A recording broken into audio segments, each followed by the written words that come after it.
Hey guys, it's your girl Cindy. Welcome back again to another video. If you are new here, hi, my name is Cindy. Thank you so much for clicking to watch this video. So guys, I don't know if you have seen this video. Someone sent this video to me, and of course I thought to share. So this white woman in this video is saying that the people that voted for President Donald Trump knew that things are gonna get worse, and they also did that to make a certain group of people suffer. She said a whole lot in this video. This video is basically going viral and people are giving their opinion. I just thought, to share this video with you. Please stay with me, guys. Let's just listen to what she said. She also shared a story. I can't make this up. Check this video out. So I keep seeing a lot of videos about we're in the find out phase post-election, and people are going to find out, or basically conservatives that voted for Trump are, going to be regretting their decision. But here's why I think for a lot of people that voted for him, that's not necessarily the case. I think a lot of people that voted for him knew things were going to get worse. But they're counting on the fact that things are going to get even worse for other groups. And here's my scenario example and why I think that this is accurate. So say there is a happiness index in the United States and everyone has a maximum score of 100, like that, 100's the most points you can rate your quality of life and happiness. And say there is a 50-something-year-old white man who, isn't really happy with his job. He thinks, he should be higher up in the company. He thinks he should be making more money. He's not really happy with the house he lives in. So he would rate his happiness index at 55 points out of 100. And say he has a coworker, a woman who's an immigrant, person of color, and say she has a great job. She's making more money than him. She lives in a better neighborhood than him. What he perceives has a better house than him. And say she would rate her happiness score at 80 out of 100. And so he knows that if he votes for Donald Trump, his happiness index will be dropped down to 40. So he'll lose 15 points and he'll be 40 out of 100 happy. But he also knows that if Trump wins and enacts everything he says he's going to enact and do everything he says he's going to do, that his coworker, who's doing better than him, her happiness index will drop down to 15 because she will be worried about her family members being deported. She'll maybe be worried about access to birth control or women's health. Maybe she'll be worried about her daughters. Maybe, there's just all these other things she'll be worried about because she's part of marginalized groups. The man doesn't care that his happiness drops 15 points because hers drops below his. He's now 25 points ahead of her. His is at 40, hers is at 15. Whereas pre-Trump, it was 80 and 55, and he was below her in the happiness index. I think that a lot of these people, when we're saying oh, you're going to get what you voted for, yes, they are.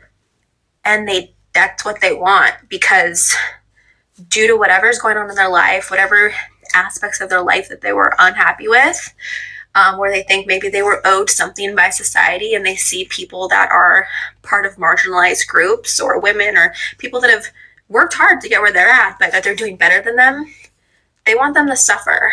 And so while the FAFO videos, they're we're in the find out phase videos, they make me laugh. At the same time, I don't think that a lot of these voters are in the find out phase, and they're ever going to be there because they know what they voted for. They know that tariffs will likely increase their cost of living, but they know that there will be people that his policies will make much more worse off.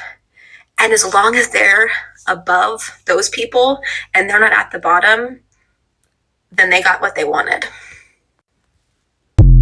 So So I checked the comment section of this video out. You all know me, I always read the comments. And I noticed that a lot of people in her comment are okay, very much okay with what she said. And they said, wow, you literally said our mind. Now we are going to see a few stitches, and of course I'm going to show you some screenshots of comments I grabbed from her comment section. Again, like I said, someone sent this video to me and I thought to share. What do you have to say? Now, I believe that people voted because they feel that their candidate is the right person for them. right? But it is so unfair, or it will be very unfair to see that you voted for your candidate, not because you believe in the person, you believe in the person's vision. Rather, you voted for the person just to make a certain group of people feel bad. I don't know. I'm looking for a word for that. So if you voted for your candidate just to get at a certain group of people, that is bad. I don't know, but this is just my take. That is very bad. I understand this is politics. People vote, whoever they feel that is okay for them. But let it be that you voted, because you believe in the person's vision, not because you want to get at a certain group of people. Anyways, you guys, let's see a few stitches. Like I said, I'm going to show you some screenshots of comments. Check the stitches out. Worked hard to get where they're at, but that they're doing better than them. They want them to suffer. So you're trying to tell me that you believe the majority of this country, because remember, Trump also won the popular vote of the people, are perfectly content to do badly under Trump because marginalized communities will do even worse and suffer, right? You realize that it wasn't just 50-year-old white men that voted for Trump. I used to wonder where y'all came up with a lot of this shit that you just spew. I don't want to know anymore. My only advice is to get out of your little bubble, get out of your little echo chamber, look at the other side, read some independent news sources, read some books, open your eyes, and then engage your brain and start kind of thinking for yourself. Because people of all skin shades, men and women, of all religions, all walks of life, all beliefs, voted for Trump. Because we all believe that Trump is the best person to give a better life to all Americans. Not just some Americans, all of them. So I keep seeing a lot of videos about we're in the find out phase.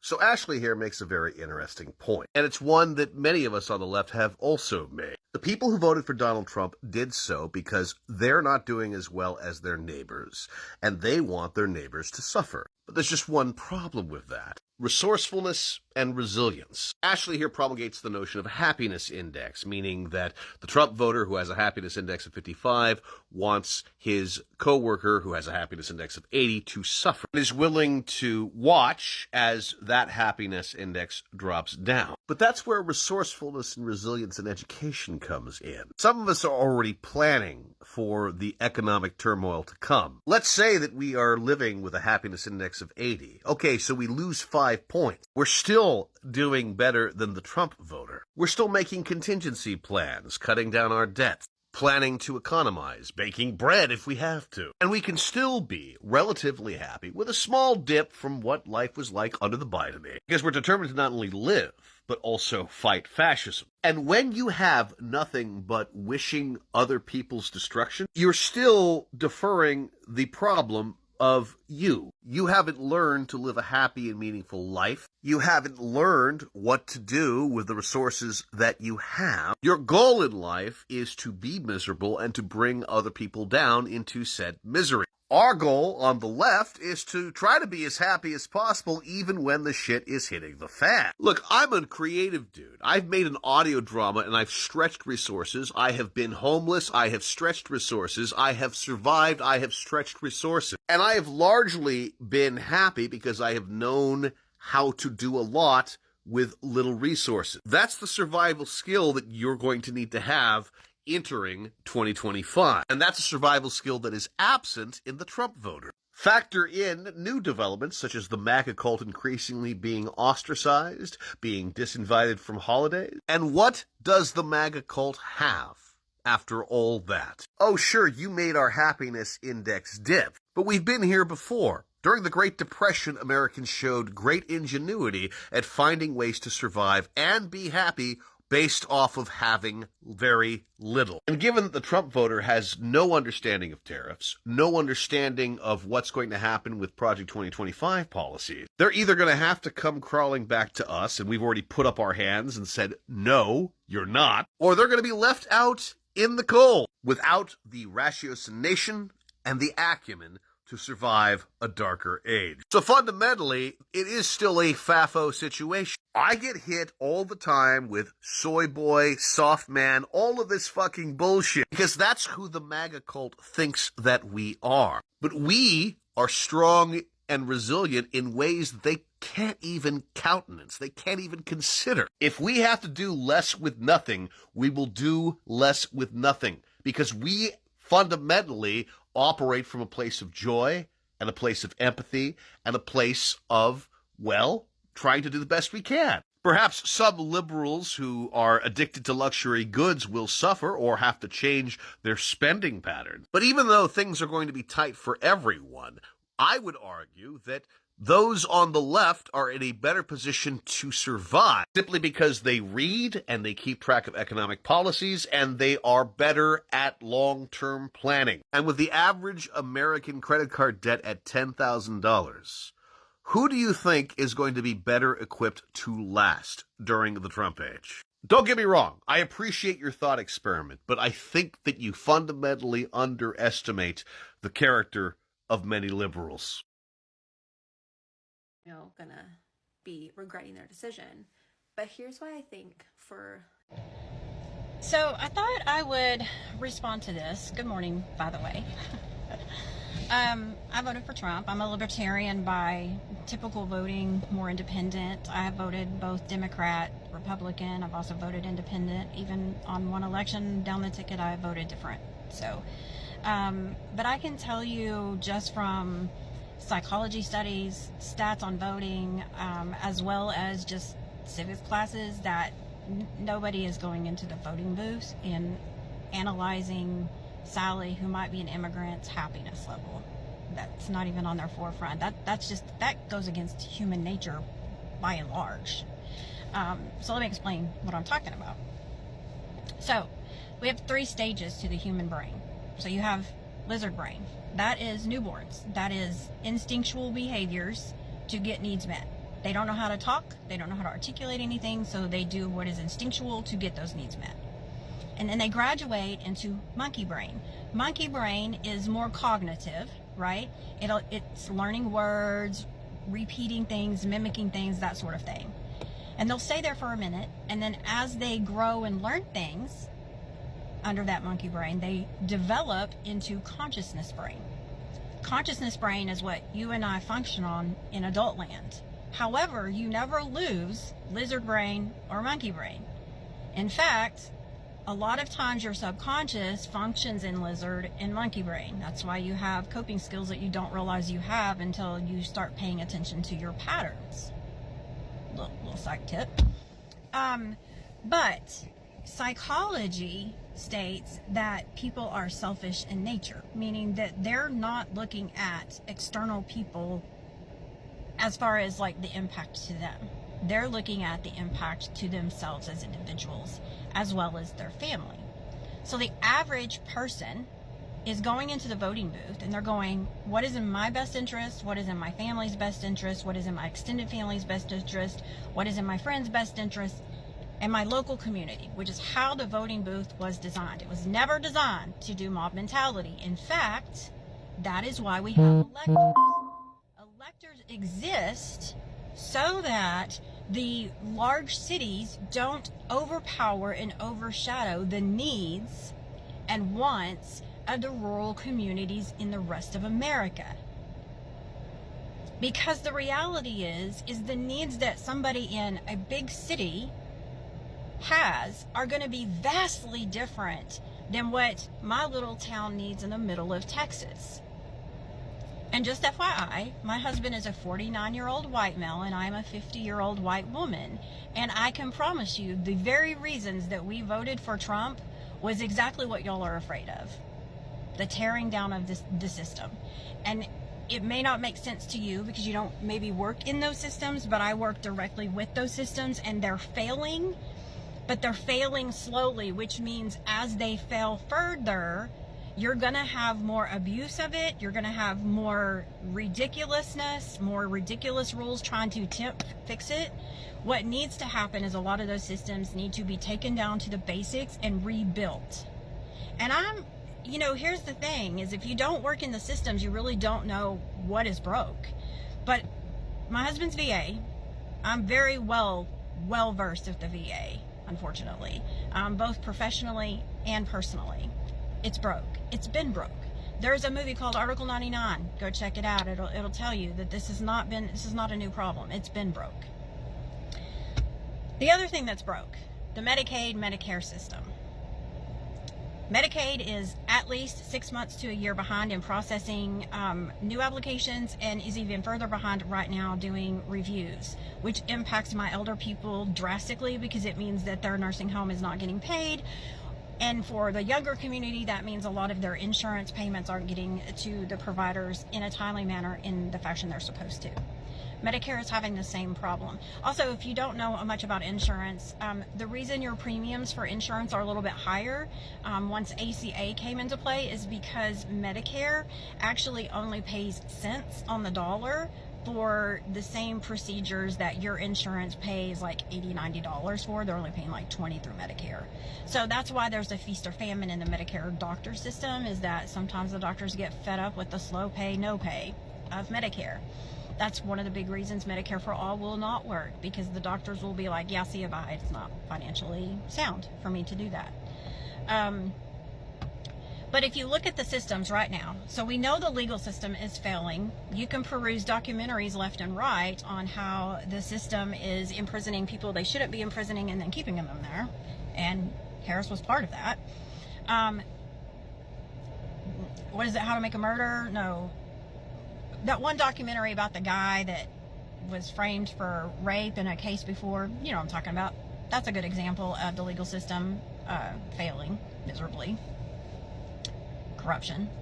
But also, so you got the legal system, you've got, let's say, CPS, APS. Well, there's documentaries on those. I mean, CPS, there was a big case out of California with Gabriel being murdered, right? Because CPS didn't do their job. Foster care system, I could write stories, but it's broke, very broke. And if you look at our education system, we are looking at 54% of the American population doesn't read over a 5th grade level. Like, that's sad. So the Department of Education isn't meeting expectation either. And then if you look at your FEMA, I mean, FEMA is a prime example of just absolute waste of money.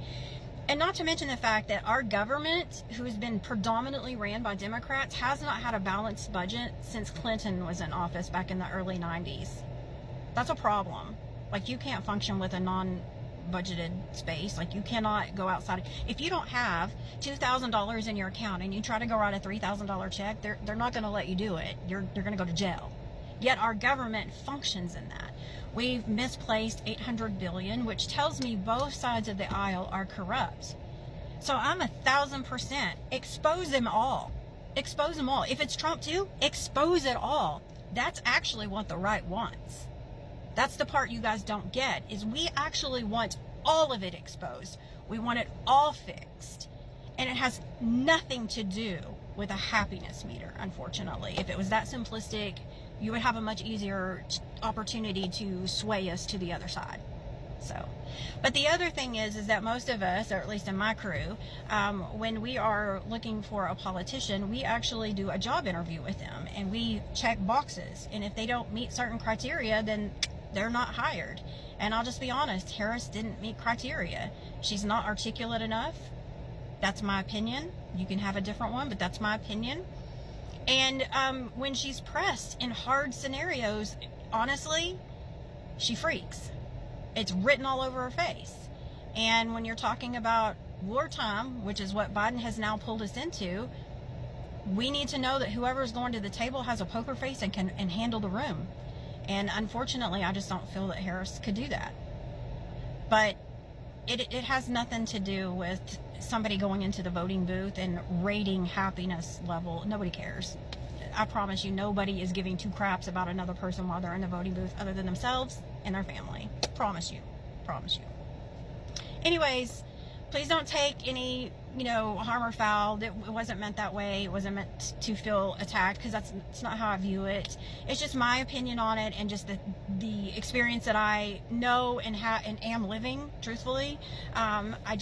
I see the world very differently because I'm living in it. I'm actually participating in those systems that are failing, and very frustrated. And I'm not the only person frustrated in those systems either. I just had a conversation with hospice 2 days ago about the frustration. And then a facility, I just had a whole other discussion about something else that was frustrating. And it's because these systems are operating in a very archaic manner. They're not keeping up with the technology and where we are as humans. So we have a bigger problem than echo chambers on the left and echo chambers on the right, to be truthful.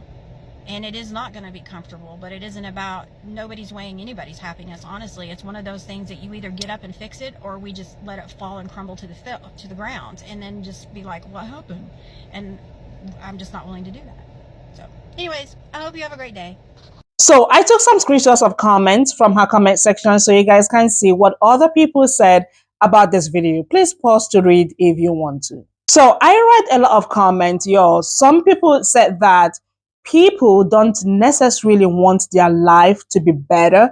They just want to make sure someone else's life is worse.